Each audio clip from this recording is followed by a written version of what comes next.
I am for the child who's had 7 addresses in a single year because she's in foster care, because her father abused her. And her mother couldn't believe her.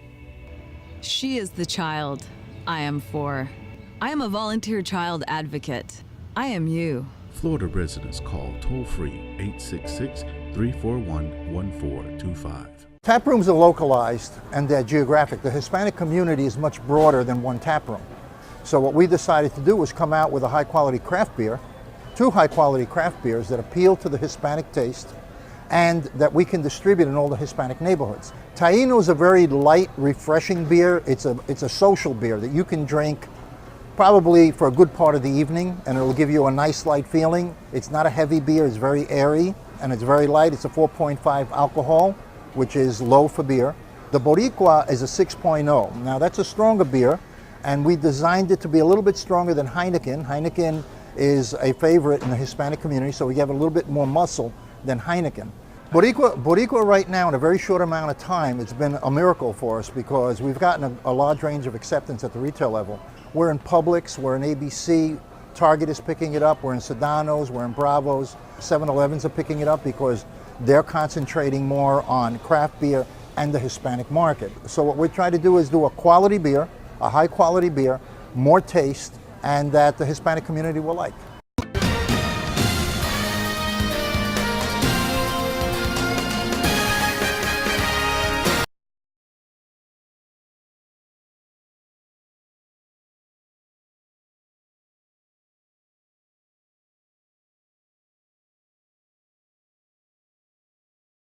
Well, sir. Good. How are you? Good. The reason I put you over to your brake lights are out. So you only have one active brake light, and that's going to be your passenger side one. Your third brake light, which is up here on top, and then this one back here is going to be out. You have your license and insurance?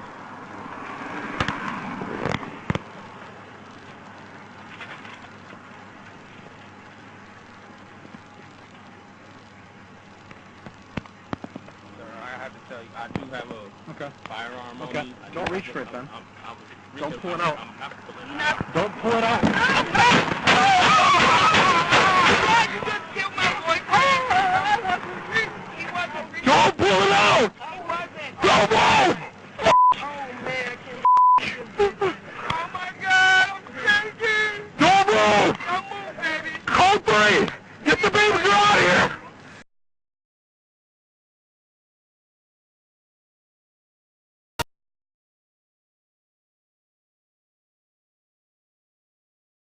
Despite being one of the world's top 10 oil-producing nations, more than 25% of Venezuelans live below the poverty line, and more than 90% of exports come from that oil revenue. So with the very sharp drop in oil prices, the economy has been affected. We're talking about a severe economic recession, shortages in medicine and food and other basic goods. Nicolás Maduro became interim president in March of 2013 after Hugo Chavez died after a decade in power. He was 58. Maduro was then elected president a month later in a very tight race with 50.8% of the vote. Nicolás Maduro has kept his predecessors' left-wing ideology alive and continued investing in the social programs.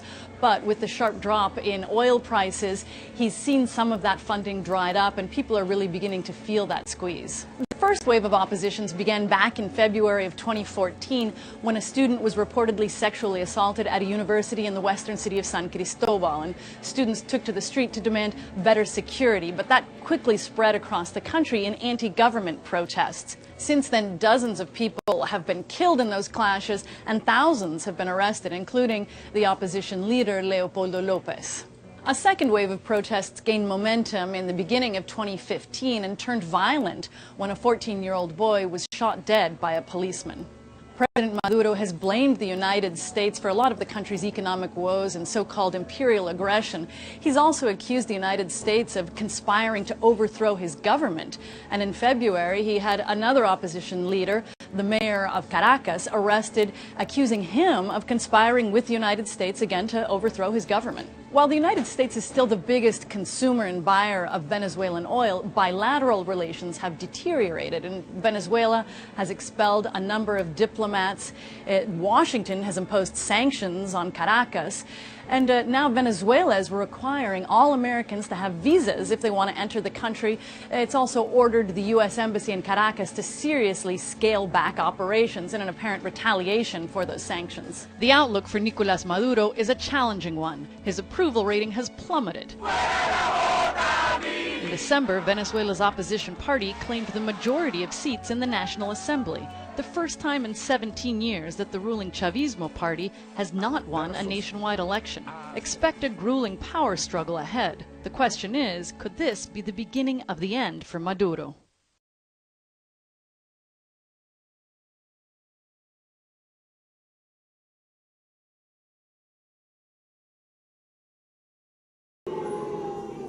A year and a half ago, an American president, landed in Havana to outstretch his hand to a regime.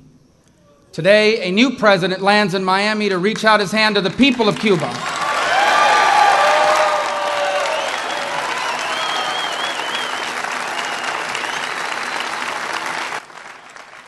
But more than anything else, this change empowers the people of Cuba. Not the government, not the regime, but the people, so that they can enjoy the freedom and the liberty. With a very clear message: America is prepared to outstretch its hand and work with the people of Cuba, but we will not empower their oppressors.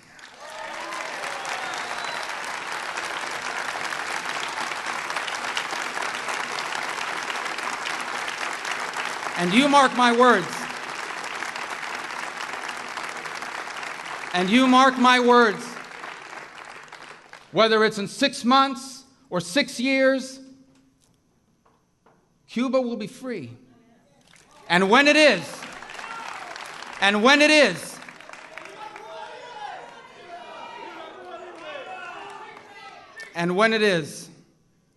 believe that the people on the island and history will say that perhaps the key moment in that transition began on this day, here in this theater, with each of you, and with a president that was willing to do what needed to be done so that freedom and liberty returns to the enslaved island of Cuba.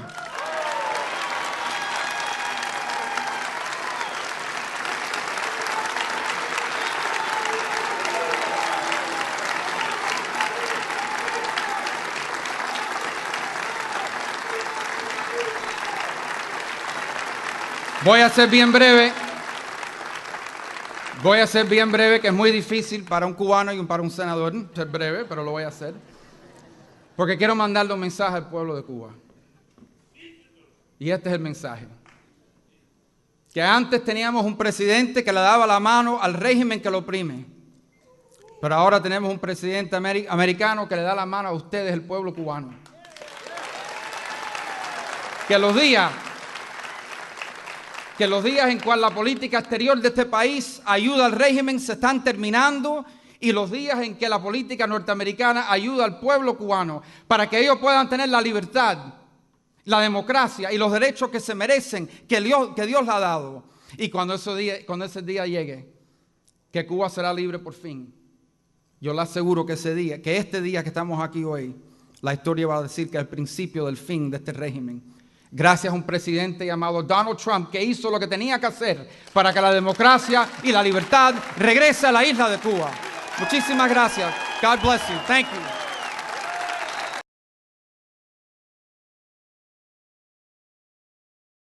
I am for the child who's had 7 addresses in a single year because she's in foster care, because her father abused her.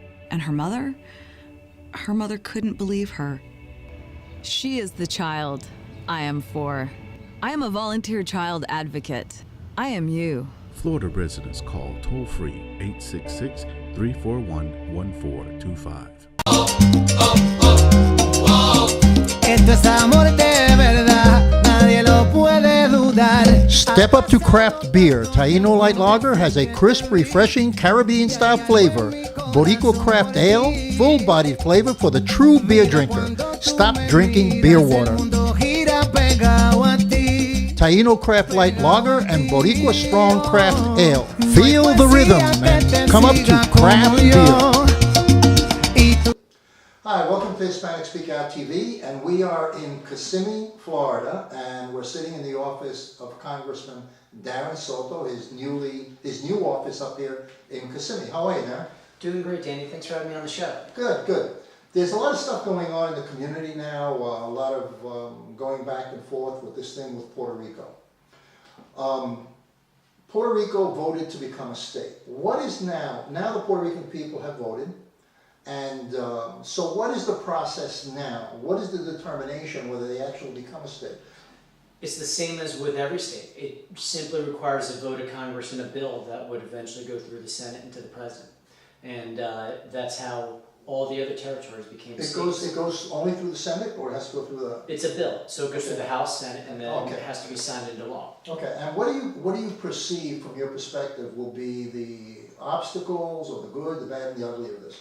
Who's going to introduce the bill number one? How does that happen?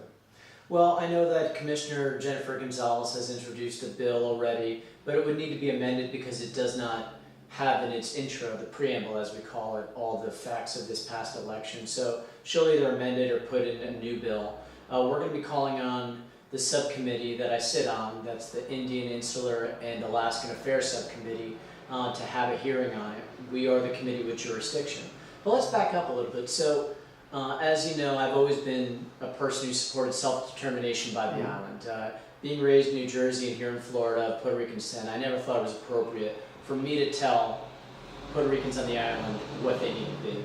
But I did get on this subcommittee to help out with PROMESA and with any other issues that may come up. I had the privilege of going down to the island in a bipartisan group of observers this past Sunday. For the election? For the election. So I was in Puerto Rico as part of my duties for the committee, along with Congressman Don Young, long-serving Republican congressman from Alaska, who actually was around as a teenager when Alaska voted to be a state. So he's been around a while watching this. We went down there, it complied with law, it was duly noticed, and when people who are Americans who vote, who can't vote for president, who serve in the military, who pledge allegiance to the same flag we do, who pay their federal taxes, vote overwhelmingly for statehood, then we have to help them with their wishes. And so now you'll see them invoke what has been called the Tennessee Plan. Tennessee back in the day sent up 2 senators and an appropriate number of members of Congress and request to be seated, and that's what they're choosing to do at this point. Okay, so this thing has to go, the Congress has to approve this. Now, there is a lot of speculation on the street that Congress will not approve this because of the debt, the $72 billion debt that Puerto Rico has, and they don't seem to have an organized or a plan of how to get out of that debt. How do you, as I know that you've been recently elected, and you know you've been in Washington already. So, what is the feeling that you're getting right now? Is it going to be a battle on the floor between the haves, the wants, and the nots? Well, there's already gridlock in Washington for any type of bill. Yeah. So it already faces that gridlock of just a lot of big things don't happen that quickly in Congress. It's been that way for some time now. Secondly, you have political concerns that inevitably people are going to think about in the back of their mind. How many Democrats are going to be senators? How many Republicans? The island, interestingly enough, has a Democrat as their governor and a Republican as their resident commissioner. They have several Democrats and Republicans in different places, including a Republican Speaker of the House and a Republican Senate President. So the idea, and I think a lot of folks on the other side of the aisle, Republicans, are concerned that it would just elect 2 Democratic senators, 5 Democratic members of Congress, and with a tightly held Senate, we face political considerations, although you won't hear it discussed that much. And then thirdly, we've only had one other state, arguably 2, with Alaska and Hawaii, where it wasn't originally an Anglo-majority state. You know, you had Hawaii, which had an indigenous Pacific Islander population. You had Alaska, where you had more of a balance, but you had a significant Inuit population, Aleutian Island population. And so it also won't be said that much, but you face certain racial tensions about admitting Puerto Rico. But we are going to be keeping our reasoning very simple, because all we have left is that this is a civil rights movement at this point. Americans have decided they want to be a state by 97%. And now we could either make them equal, or you could vote against equality. You could vote against them having the right to vote. And so we have seen everything from DNC Chair Perez come out today, to Spicer-Lax Sweek saying Congress should act, and even VP Pence saying that he would support statehood when he was in Congress. So it makes for an interesting mix. My hope is we can figure out a way, and we're strategizing that now, to get a straight up vote on the floor of Congress. And I think we have a fighting chance with that, because you have a lot of people who have been on the record, and now it's time for either them to vote or to keep quiet. So how do you get a straight up vote? Does somebody just stand up and introduce? You have to file amendments to Okay. existing bills. Okay. Or you could try to get the bill itself filed through. So there's several ways to do it, and we're examining those opportunities right now as we speak. Okay. But I would like to see a vote on this Congress. We have Americans who are unequal, and as a member of Puerto Rican descent and from an area where there are many of us in Central Florida, like you and I and many people who are watching, Florida has an obligation to help out our brothers and sisters on the island. You're talking about having this vote before the recess? No, during this term. Okay, okay. All right. There's the controversy of the 72 billion. What caused it? How did this happen? Why didn't they put the brakes on it when it was 10 billion, 20 billion, 30 billion, 40 billion? Which has a lot of conservatives, up in arms about it, because if they vote for the support of a state, and I know it's a civil rights thing, like you mentioned, it's still absorbing somehow. They have to make good on the 72 billion or create a mechanism to make good on the 72 billion. Is the 72 billion a major obstacle? On one side you have the civil rights issue, and on the other side you have the fiscal crisis. Danny, thank you for setting up this perfect constitutional lesson. Each state has sovereign immunity. Puerto Rico, if they became a state, could literally pay zero of that money and tell every debtor to go pound sand. Now they would hurt their credit even more, so states don't traditionally do that. But we wouldn't need promesa anymore if Puerto Rico was a state, because they can decide which debts they want to choose, which not. They would likely, based upon other states who've been in fiscal trouble, just use the threat that they could eliminate any debt as a sovereign to negotiate the best deal possible. So it's quite the opposite. The United States is more on the hook now with getting involved with the bankruptcy court and with the promesa board than it would be to simply have them be a state, and they could tell any bondholder who didn't want to deal with them that they're just going to... So they could set their own agenda as a state on how to pay it back and when. And promesa does not affect any change of status. So promesa would be obsolete basically, and like any other state. And believe me, we have other states that have fiscal problems. Kansas, a Republican conservative experiment gone wrong. Illinois, Democrats have spent way too much money. We see states make poor decisions sometimes, but we don't kick them out of the union for it. In fact, they have a tremendous advantage by having sovereign immunity to decide how they want to treat it. Mind you though, credit is always an issue. If you exercise your sovereign immunity, you could definitely hurt your credit. So it really would give them major leverage and get the federal government out of this Puerto Rico debt negotiating business that we're so deep involved in with promesa. Do you think that there's any possibility that 936 would ever come back? Because I understand that Puerto Rico produced up to as much as 25% of the world's pharmaceuticals at one time. All the pharmaceutical companies were there because they had the tax incentives on profits, on corporate profits, to be in Puerto Rico and manufacture. Why did they get rid of 936? And do you think it'll ever come back in order to stimulate the economy? Well, they got rid of it because it was a loophole that allowed giant pharmaceutical companies to not pay U.S. taxes. Also, there was definitely probably some envy from states that saw this loophole strategically benefit the island. Keep in mind my family's history. my ancestors and aunts and uncles left the farm to go work in the pharmaceutical industry. So it was good for certain folks in my family. But I wouldn't support getting a 936 exemption back because I think it's a get-rich-quick scheme that really has mostly helped out major pharmaceutical execs and bankers in Monterey without helping out most of the people in Puerto Rico. What I believe is we need long-lasting economic reforms and stimulus. So number one, we have to negotiate the debt down as much as we can. Hopefully to below the 25 cents on a dollar that it will be right now. Two, we need to allow them to have the earned income tax credit and the child tax credit so that people will be encouraged to work and have families. Did you know that right now the child tax credit only applies for the third or subsequent child in Puerto Rico, only because of a tax error, or a legislative error that happened a decade or two ago? So why did they fix it? Why did they go back? Because it's Congress and there's gridlock. So basic programs like that. In addition, I want to see more access to SBA loans for small businesses. This is something that Nydia Velasquez is working on, our congresswoman from New York. And then something I'm specifically working on is getting the agriculture community back up and running and having more ag loans for small to mid-sized farms.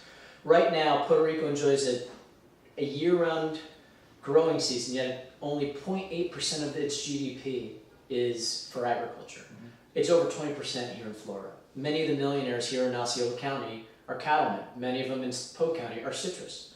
And so we are leaving so much of the potential of the island left out because they're not maximizing the potential in agriculture. Well, and sitting on the Ag Committee, this is something I'll be focusing How on. do you create the incentive for people to go back into agriculture? Because since Operation Bootstrap back in the 50s, Puerto Rico left agriculture. It was primarily an agricultural society 40 years ago.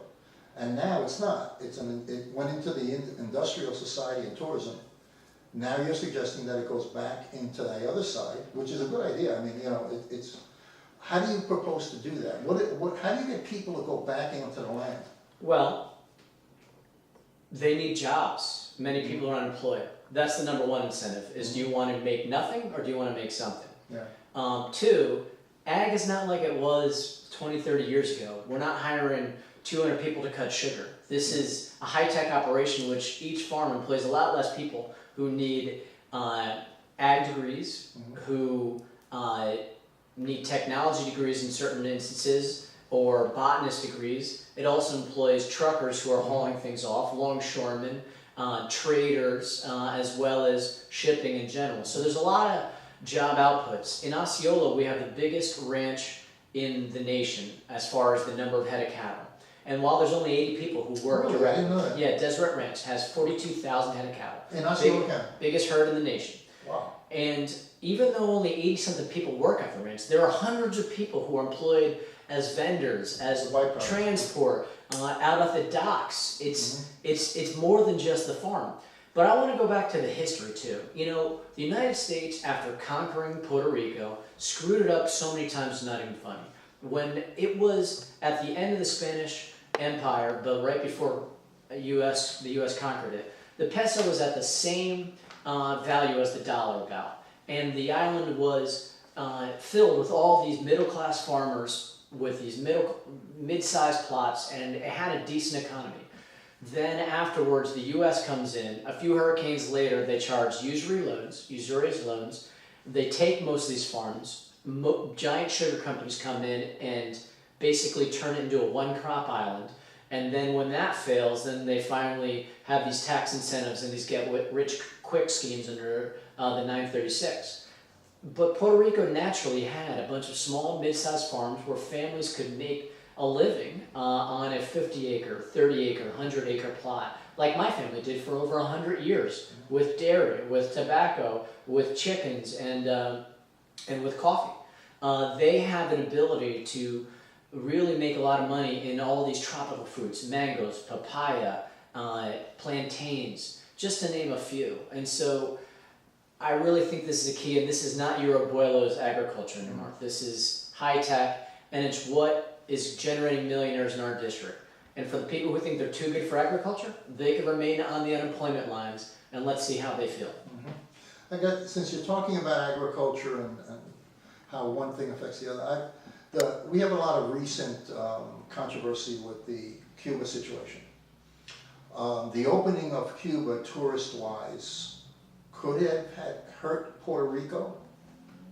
How do you feel about that? In other words, if it stayed the way it was and tourism was open for Cuba, would that take away business from all the hotels in Puerto Rico and tourism from Puerto Rico to Cuba, also investment? My policy considerations towards Cuba don't consider Puerto Rico.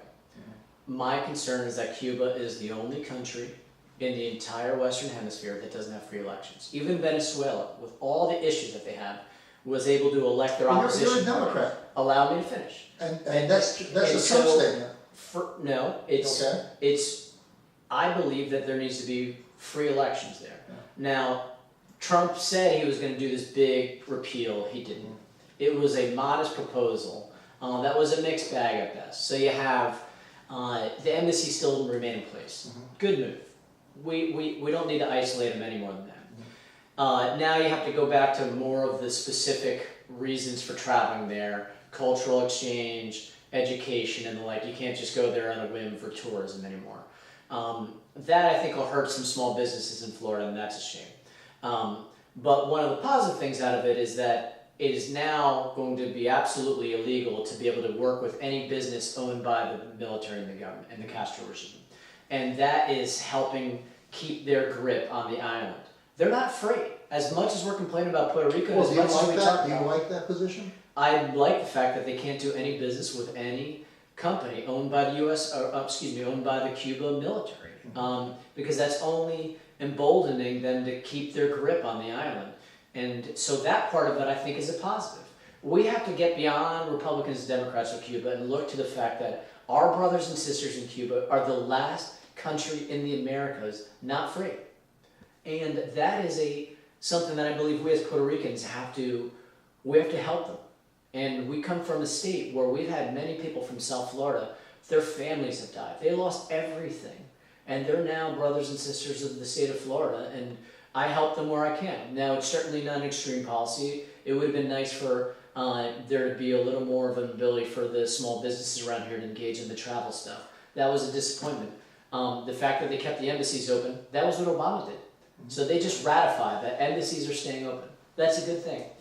But I do think there is an improvement in absolutely denying the Castro regime any ability to get money through these military-owned hotels. They own about 50-something, almost 60% of all businesses in Cuba. When the statement is made that they own the hotels, is that individually or is that a government process? GESA, which is basically the government initiative, entrepreneurial initiative, but it's GAESA, and it's basically a conglomerate that owns over 60% of these major businesses in Cuba, and it's directly owned by the military, either personally or officially. And so it's really a funnel for continuing to have the last true dictatorship in the Americas remain in power, and we have to give Cubans in this next generation a chance to have democracy. Even as bad as Venezuela is, they've had elections. They've elected opposition party. There's no such thing as that, and there hasn't been for over 50 years in Cuba. And so I think we make some changes like the embassies, and I think we need to deprive any money that's going to go directly to the government there. Well, right on the button. We just ran out of time. This is Danny Ramos on Hispanic Speak Out, and thank you, Congressman Soto. And you'll come back to the show again, and we'll do this again. We got to keep the community up to date on what you're doing up in D.C. You bet. Happy to host you back here in Kissimmee. Okay, it's a pleasure.